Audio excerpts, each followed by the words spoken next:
인류 역사상 가장 끔찍한 살인마가 다시 눈을 떴습니다. 보통 전염병이라고 하면 사람들은 그저 고열에 시달리다 기침을 하는 정도를 떠올립니다.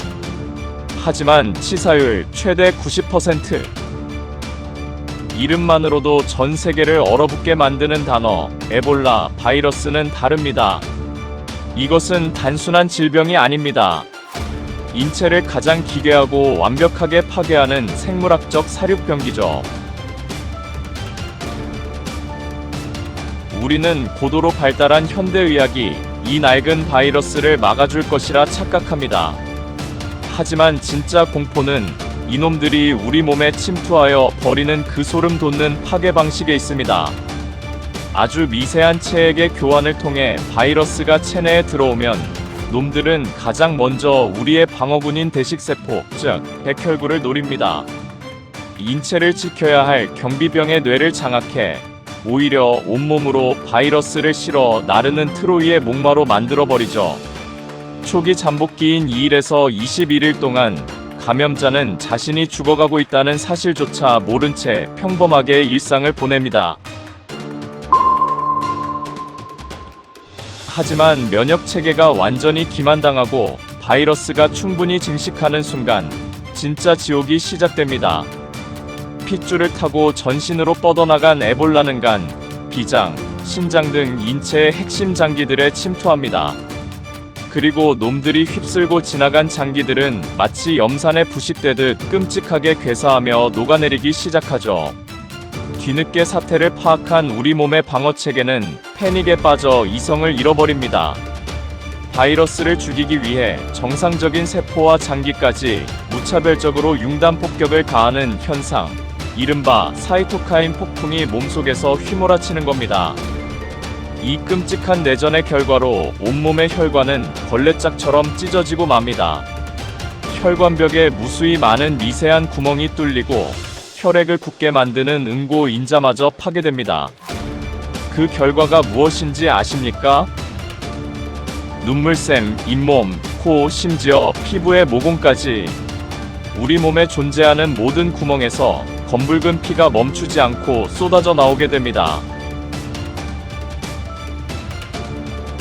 환자는 극심한 통증 속에서 자신의 장기가 붕괴하고 피가 빠져나가는 것을 온전히 맨정신으로 겪어야 합니다. 살아있는 상태로 서서히 내부가 부패해가는 기괴한 형벌. 의학계조차 이 바이러스를 잠재적인 연쇄살인마라고 부르며 두려워하는 이유가 바로 이것입니다.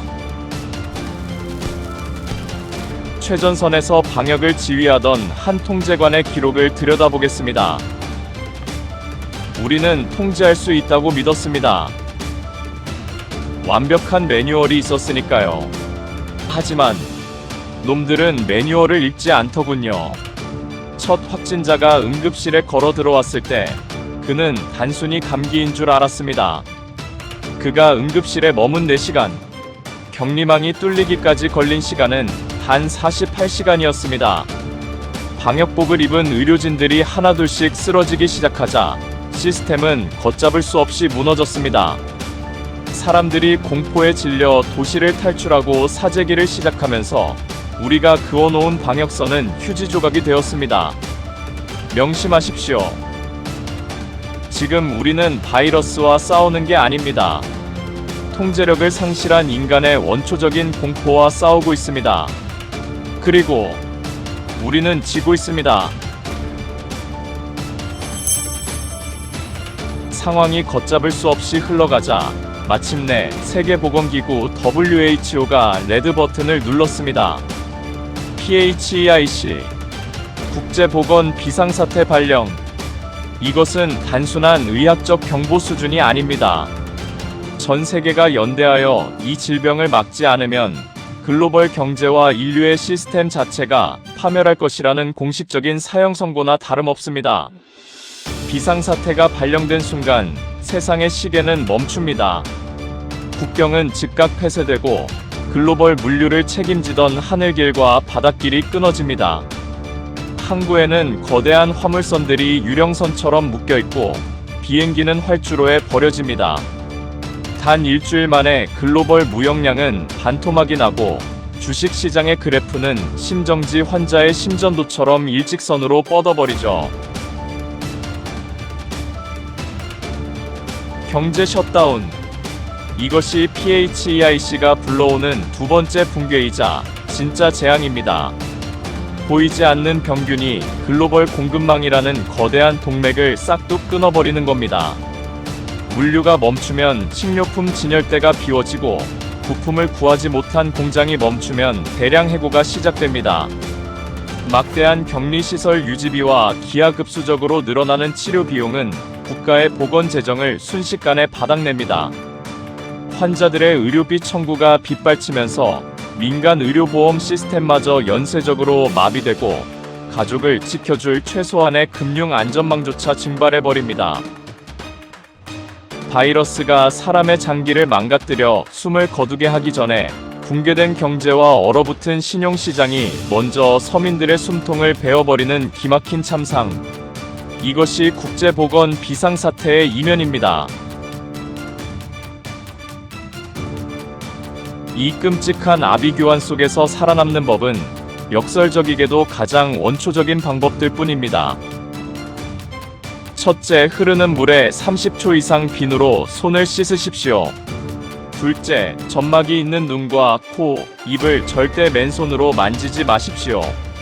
셋째, 야생동물과의 접촉을 엄격히 피하고 원인 모를 고열이 발생하면 즉시 방역당국에 신고해야 합니다. 너무 뻔한 이야기 같습니까? 하지만 백신과 치료제가 바닥난 상황에서 이 뻔한 수칙들은 보이지 않는 사신으로부터 당신과 당신의 가족을 지켜줄 유일하고도 얄팍한 방패입니다. 시간이 흘러 방역망이 다시 구축되고 변이 백신이 보급되면 우리는 또다시 안도하며 일상으로 돌아가려 하겠죠. 뉴스에서는 종식을 선언하고 사람들은 마스크를 벗어던질 것입니다. 손을 씻고 마스크를 썼으니 이제 모든 것이 끝났다고 생각하십니까?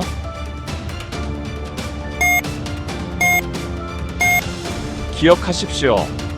바이러스는 생명체입니다. 생존의 위협을 받으면 그들은 인간의 상상을 초월하는 방식으로 진화합니다.